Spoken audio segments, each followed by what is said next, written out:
তবে কি এবার ডিসেম্বরের আগেই পদত্যাগ করবেন প্রধানমন্ত্রী তারেক রহমান? দেশে ফিরতে দফায় দফায় বৈঠক করছেন শেখ হাসিনা। শেষ মুহূর্তে জারি হতে চলেছে মার্শাল ল। দিল্লিতে প্রায় 2 শতাধিক নেতার সঙ্গে একের পর এক বৈঠক করছেন শেখ হাসিনা, অর্থাৎ দিল্লিতে বসে পুরোপুরি রাজনীতিতে সক্রিয় শেখ হাসিনা। মাননীয় প্রধানমন্ত্রী তারেক জিয়া পদত্যাগের জন্য 5টি দাবি দিয়েছেন সেনাপ্রধানের কাছে, এবং সেটা রাষ্ট্রপতির কাছে পৌঁছানোর দায়িত্ব নাকি সেনাপ্রধানকে দিয়েছেন।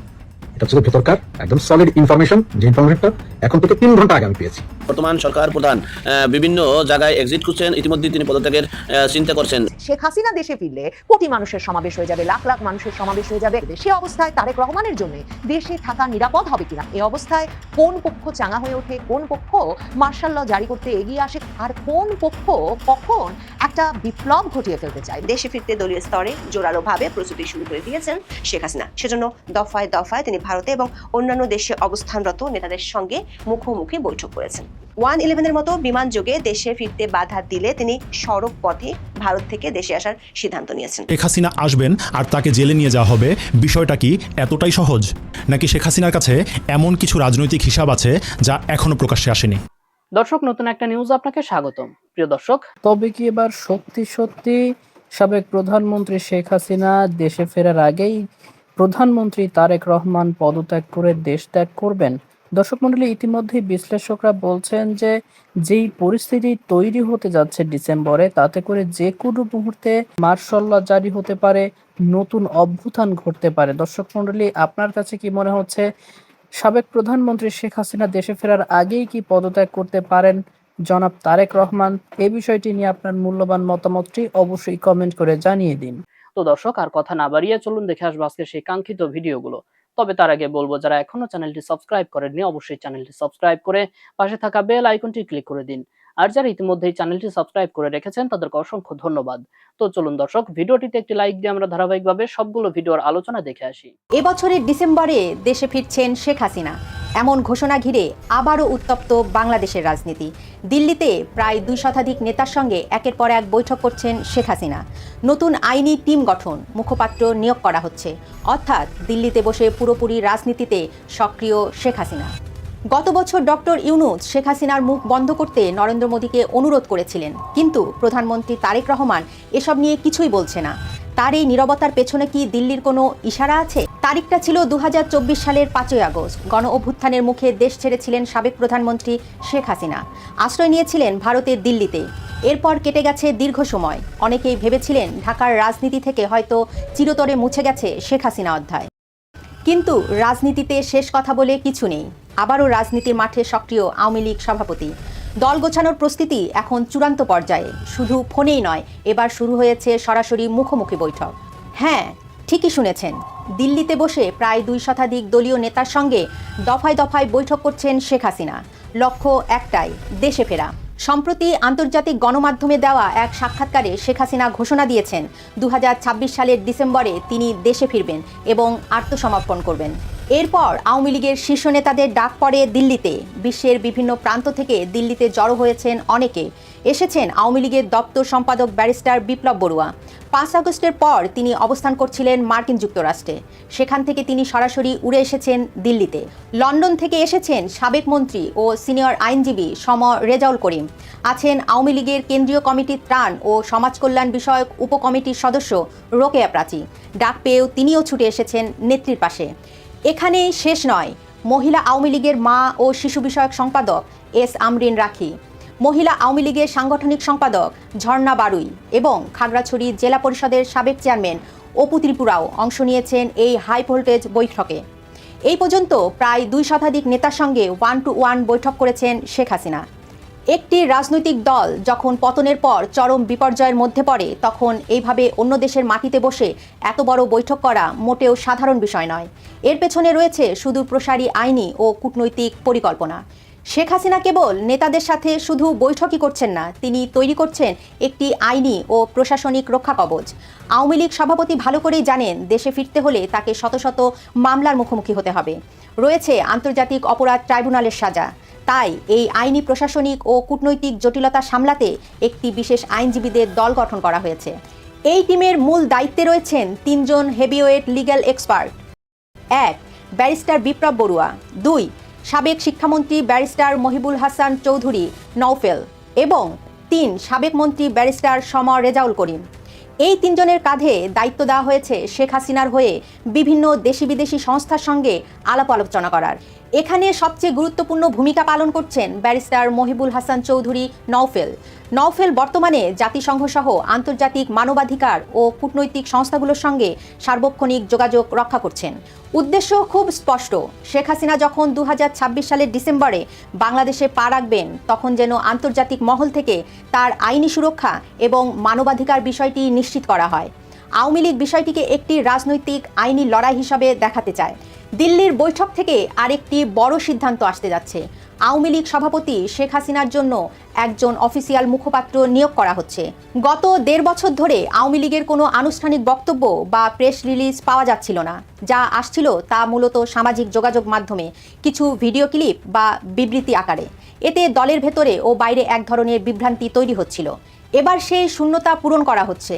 একজন নেতাকে দেওয়া হতে পারে শেখ হাসিনার মুখপাত্রের দায়িত্ব, কিন্তু কে হবেন সেই মুখপাত্র? এক্ষেত্রে 3টি বিষয়কে সর্বোচ্চ অগ্রাধিকার দেওয়া হচ্ছে। প্রথমত, রাজনৈতিক প্রজ্ঞা, স্বচ্ছ ভাবমূর্তি এবং দলের সর্বস্তরের নেতাকর্মীদের কাছে গ্রহণযোগ্যতা, যিনি সরাসরি শেখ হাসিনার সঙ্গে যোগাযোগ রাখবেন এবং আন্তর্জাতিক ও দেশীয় সংবাদ মাধ্যমের সঙ্গে নিয়মিত ব্রিফিং করবেন।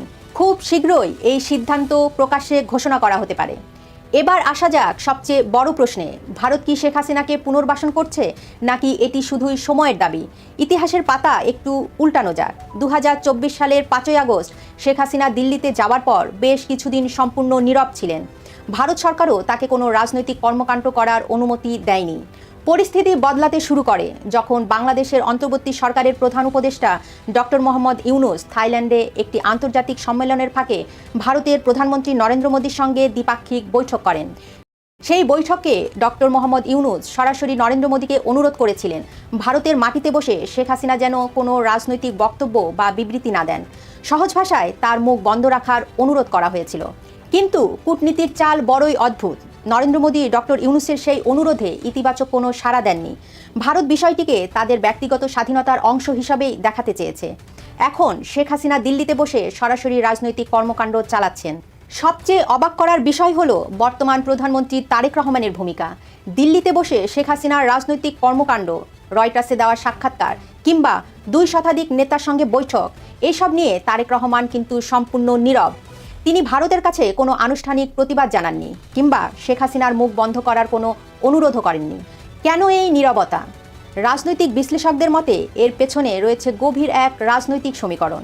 প্রথমত, তারেক রহমান হয়তো মনে করছেন শেখ হাসিনা 2026 সালের ডিসেম্বরে দেশে ফিরে আত্মসমর্পণ করলে তা আইনি প্রক্রিয়ার অংশ হবে। একে রাজনৈতিকভাবে মোকাবেলা করাই ভালো। দ্বিতীয়ত, ভারতের সঙ্গে বর্তমান সরকারের সম্পর্ক স্বাভাবিক রাখার একটি কৌশলও হতে পারে এটি। অযথা শেখ হাসিনাকে নিয়ে ভারতের ওপর চাপ সৃষ্টি করে দিল্লির সঙ্গে সম্পর্কের অবনতি ঘটাতে চাইছে না ঢাকা। সব মিলিয়েই 2026 সালের ডিসেম্বরকে সামনে রেখে বাংলাদেশের রাজনীতিতে এক নতুন মেরুকরণ শুরু হয়েছে। দিল্লির গ্রিন সিগন্যাল ছাড়া যে শেখ হাসিনা এত বড় পদক্ষেপ নিতে পারতেন না তা বলাই বাহুল্য। আপনার কি মনে হয় শেখ হাসিনা কি সত্যি দেশে ফিরবেন? জানান আপনার মতামত। এমন একটা সময়ে যখন আসলে নির্বাচিত সরকার, বিএনপি সরকার জানে তাদের কোনো স্থিতিশীলতা নাই, কারণ একদিকে তারেক রহমান শক্তিশালী অনেকগুলো পক্ষকে খেপিয়ে তুলেছেন, জামায়াতে ইসলামী, জাতীয় নাগরিক পার্টি তার উপর সন্তুষ্ট নয়, আর শেখ হাসিনা ঘোষণা দিচ্ছেন তিনি দেশে ফিরে আসবেন। তিনি দেশে ফিরে এলে তারেক রহমান জানেন যে জনস্রোত তৈরি হবে, যে সমর্থনের জোয়ার তৈরি হবে, তাতে তার এই ভাগাভাগির সাজানো নির্বাচনের সরকারটা একরকমের ভেসে যেতে পারে।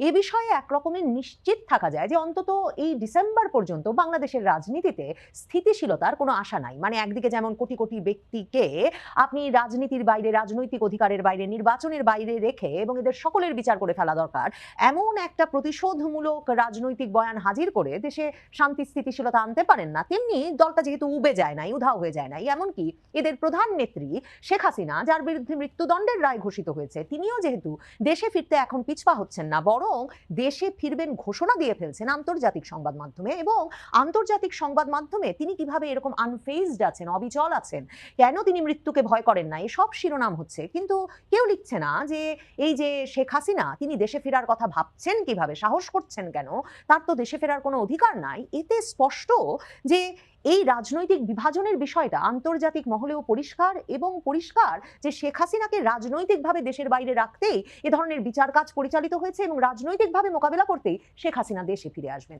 এমন একটা পরিস্থিতিতে এই যে কি ঘটে যাবে, কি জানি হয়ে যেতে পারে, কি হতে যাচ্ছে, এই নিয়ে শঙ্কা আগামী কয়েক মাসে যে অন্তত কাটবে না সেটা নিশ্চিত। তিনি চান আওয়ামী লীগকে রাজনীতির অধিকার দেওয়া হোক, তার না হয় বিচার হয়ে গেছে, কিন্তু আওয়ামী লীগের ব্যক্তিবর্গকে সকল নির্বাচনে অংশ নিতে দেওয়া হোক এবং সাধারণ মানুষ সিদ্ধান্ত নিতে পারুক যে তারা আওয়ামী লীগকে চায় কি চায় না। এসব ঝুঁকি নিতে যেহেতু শেখ হাসিনার বিরোধী রাজনৈতিক পক্ষ রাজি নয়, কাজেই একটা স্থিতিশীলতা, শান্তি, শান্ত পরিবেশ খুব শিগগিরই বাংলাদেশে আসা সম্ভব নয়। একটা বড় কোনো বিস্ফোরণের অপেক্ষায় বাংলাদেশ আসলে প্রতিদিন দিন গুনছে। শেখ হাসিনা দেশে ফিরলে কোটি মানুষের সমাবেশ হয়ে যাবে, লাখ লাখ মানুষের সমাবেশ হয়ে যাবে, সেসব বলে যেমন আওয়ামী লীগের নেতৃত্ব, নেতাকর্মী, সমর্থকেরা একরকমের একটা জনবিস্ফোরণের কথা বলছেন, সে ভবিষ্যৎবাণী করছেন তাদের প্রত্যাশা থেকে।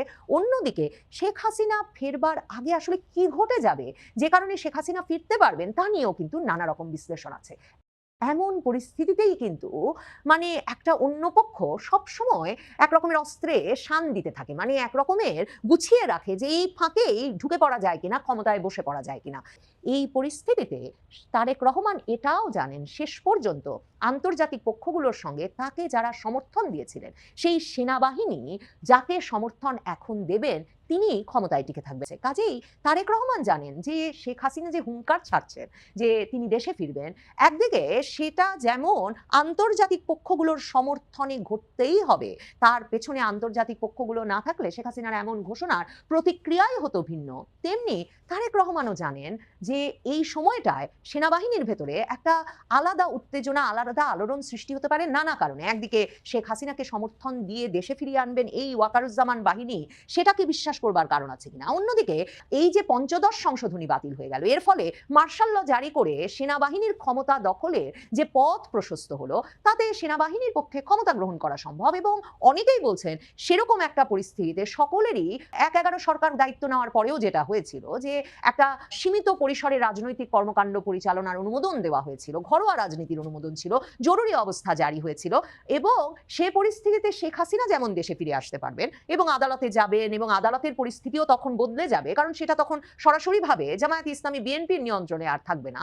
শেখ হাসিনা সহ আওয়ামী লীগও তখন যেমন সীমিত পরিসরে রাজনীতি করতে পারবে, তেমনি তারেক রহমান, জামায়াতে ইসলামী, জাতীয় নাগরিক পার্টি সহ দলগুলো সীমিত পরিসরে একরকমের আবদ্ধ হয়ে পড়বে। সে অবস্থায় তারেক রহমানের জন্য দেশে থাকা নিরাপদ হবে কিনা, যেই তারেক রহমান সেনাবাহিনীকেই মুচলেকা দিয়ে তারপর দেশ ছেড়েছিলেন কখনো রাজনীতিতে ফিরে না আসার, এবং তাদেরই গ্রিন সিগন্যালে দেশে এসে ক্ষমতা গ্রহণ করেছিলেন, চরমপন্থী গোষ্ঠীকে ঠেকিয়ে একটা রাজনৈতিক পরিসর তৈরির প্রতিশ্রুতি দিয়ে, ঠিক তেমনি ভাবে জাতীয় নাগরিক পার্টির মতো দলগুলো যেগুলো ওয়াকার না হাসনাত স্লোগান তুলেছে, তাদের কি পরিণতি হবে? যারা ব্যাপক পরিমাণ মববাজি করেছে, বিশৃঙ্খলা করেছে, এখনো করছে, তাদের কি পরিণতি হবে সেসব নিয়েও প্রশ্ন আছে। আবার বাংলাদেশের সেনাবাহিনীর ভেতরে এই যে সম্প্রতি ওয়াকারুজ্জামান সহ সশস্ত্র বাহিনীর ৩ বাহিনীতেই এই যে সম্প্রতি ১.৫ শতাধিক কর্মকর্তাকে পুরনো তারিখ থেকে প্রমোশন দেওয়া হলো, ডাবল প্রমোশন দেওয়া হলো, গোলাম আজম পুত্রকে কিংবা কর্নেল হাসিনুর রহমানকে, এবং বিভিন্ন সময়ে জঙ্গিবাদের সঙ্গে জড়িত সন্দেহে বিচারের মুখোমুখি হওয়া, পুলিশের অভিযানে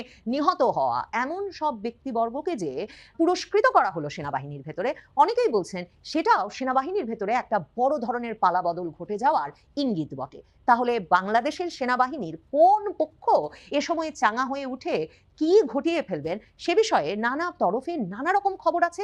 দেশের ভেতরে সিভিলিয়ান পরিসরে যেমন রাজনৈতিক পরিসরে স্থিতিশীলতা নাই, সেনাবাহিনীর ভেতরেও ২০২৪-এর আগস্টের পর থেকে স্থিতিশীল একটা পরিস্থিতির কোনো লক্ষণ নাই। এ অবস্থায় কোন পক্ষ চাঙা হয়ে ওঠে, কোন পক্ষ মার্শাল ল জারি করতে এগিয়ে আসে, আর কোন পক্ষ কখন একটা বিপ্লব ঘটিয়ে ফেলতে চায়, বিশেষ করে পঞ্চদশ সংশোধনী বাতিল হওয়ার মাধ্যমে যখন অবৈধভাবে ক্ষমতা দখলের শাস্তি আর মৃত্যুদণ্ড রইল না, আর কোন পক্ষই বা কাকে সামনে রেখে পেছনে কার সমর্থন নিয়ে সামনে এগিয়ে আসে সেটা বলা মুশকিল।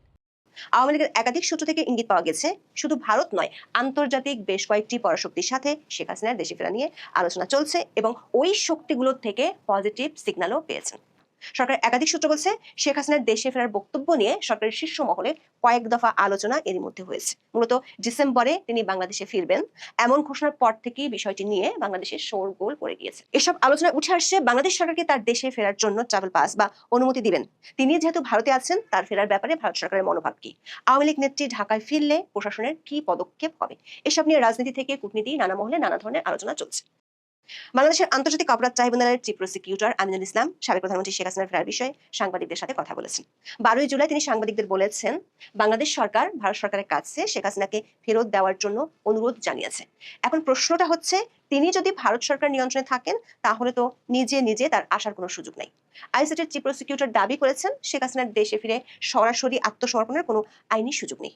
প্রত্যর্পণ চুক্তির আওতায় ফিরলে তাকে গ্রেপ্তার হয়ে কারাগারে যেতে হবে। অবশ্য ভারত সরকার বেশ কয়েকবার বলেছে শেখ হাসিনা অতিথি হিসেবে দেশটিতে আছেন। বিবিসি বাংলার এক খবরে বলা হয়েছিল, তাকে একজন বিশেষ অতিথি হিসেবে বিবেচনা করছে দেশটির সরকার।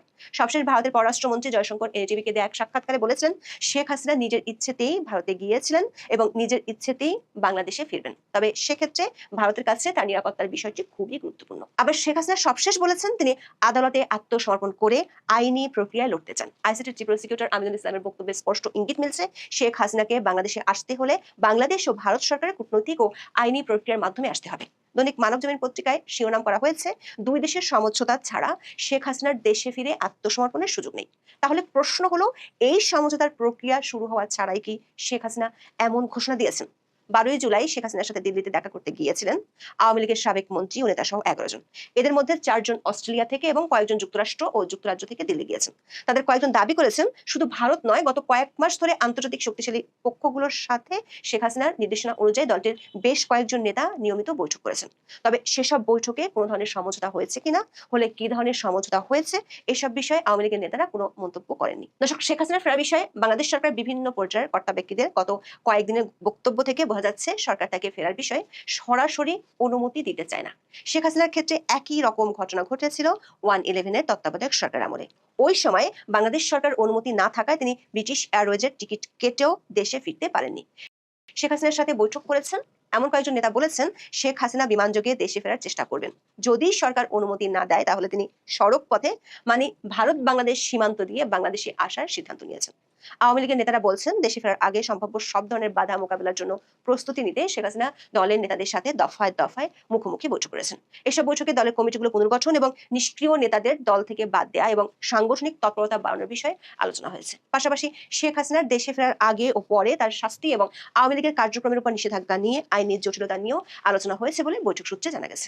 দর্শক, শেখ হাসিনার দেশে ফেরার ঘোষণার পর যে আলোচনা হচ্ছে, সেখানে একটি বড় ইস্যু হলো তিনি দেশে ফেরার পর কি হতে পারে বা সরকার আসলে কি ব্যবস্থা নিতে পারে। আইসিটির চিফ প্রসিকিউটর দাবি করেছেন, প্রথমত শেখ হাসিনার আত্মসমর্পণের সুযোগ নেই, বরং তাকে গ্রেপ্তার করা হবে। দ্বিতীয়ত, তার বিরুদ্ধে মৃত্যুদণ্ড থাকায় তার জামিনেরও সুযোগ নেই। আমিনুল ইসলামের দাবি, ব্যক্তিগতভাবে এসে স্বাধীনভাবে আত্মসমর্পণের কোনো আইনি সুযোগ নেই। নির্বাসনে থেকে তাকে দণ্ডিত হিসেবে গ্রেপ্তার হয়ে আসতে হবে। আসতে হলে ভারত সরকারকেই তাকে বাংলাদেশ সরকারের কাছে হ্যান্ডওভার করতে হবে।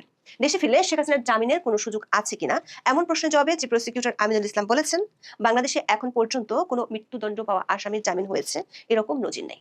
যদি শেখ হাসিনাকে কোনোভাবে বাংলাদেশে আনা হয় অথবা তাকে বাংলাদেশে পাওয়া যায়, তাহলে সঙ্গত কারণে যেহেতু তার বিরুদ্ধে মৃত্যুদণ্ডাদেশ, তিনি প্রথমত জেলে যাবেন। নির্ধারিত সময়ের মধ্যে পদক্ষেপ না নেওয়ায় শেখ হাসিনা আপিলের অধিকার খুইয়েছেন জানিয়ে চিফ প্রসিকিউটর বলেছেন, আন্তর্জাতিক অপরাধ ট্রাইব্যুনাল আইনের সেকশন 21-3 বলা হয়েছে 30 দিন পরে আর কোনো আপিল হবে না। যদি আপিল করার সুযোগ না থাকে তাহলে সাজা বহাল থাকবে।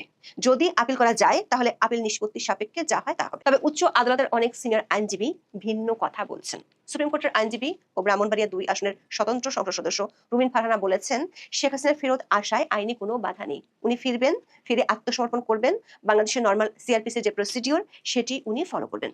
যেহেতু গ্রেপ্তারি পরোয়ানা রয়েছে, তাই ট্রাভেল পাস পেয়ে শেখ হাসিনা দেশে ফিরলে আটক হবেন বলে মনে করেন আইনজীবী মঞ্জিল মোর্শেদ। তিনি গণমাধ্যমকে বলেছেন, সুপ্রিম কোর্ট রুলস অনুযায়ী নির্দিষ্ট সময়ের মধ্যে আপিল না করলে কেন দেরিতে করেছেন সে বিষয়ে আদালতকে সন্তুষ্ট করার মতো ব্যাখ্যা দিতে হবে। আদালত আপিল গ্রহণ করলে মৃত্যুদণ্ডাদেশ স্থগিত হয়ে যাবে। আবার দেশে ফিরে সাজার রায়ের বিরুদ্ধে আপিলের সুযোগ শেখ হাসিনার থাকছে বলে জানান সুপ্রিম কোর্টের জ্যেষ্ঠ আইনজীবী শাহদিন মালিক। তিনি বলেছেন, রায়ের 1 মাসের মধ্যে আপিলের বিধান থাকলেও সব সময় তা অনুসরণ করা হয় না।